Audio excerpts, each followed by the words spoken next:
Noi l'abbiamo saputo stamattina di questo problema, del cigno nero che gli avevano spostato, modificato il nido. Siamo subito intervenuti, abbiamo chiamato tutte le guardie provinciali per capire il problema, per venire a vedere cosa stava succedendo realmente, per capire di persona cosa sta succedendo. Dopo la segnalazione attraverso il nostro telegiornale, l'ente Parco Sile e la Polizia Provinciale si sono recati lungo la restiera dove nei giorni scorsi lo splendido cigno nero ha deposto le uova, cosa che non accadeva da 7 anni. Qualcuno però ha distrutto il nido a terra e il timore dei telespettatori che avevano segnalato l'accaduto ai nostri microfoni era che le uova corressero un serio pericolo.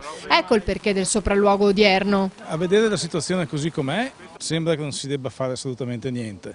Il cigno sta covando tranquillamente le sue uova, perciò si lascia così, nessun tipo di manovra è il caso di farla, sembra che non sia messo in pericolo da niente, per cui non vedo perché disturbarla in questi momenti importantissimi per loro, che sono quelli della riproduzione, insomma. Purtroppo una delle uova, come si poteva temere, è stata persa. Sono 3.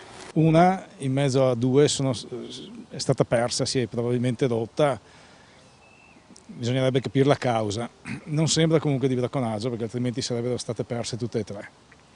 Il cigno sta difendendo molto bene il nido, lo sta curando, l'abbiamo osservato anche prima quando siamo arrivati, conseguentemente faremmo peggio se intervenissimo nel toccare in qualche modo il nido.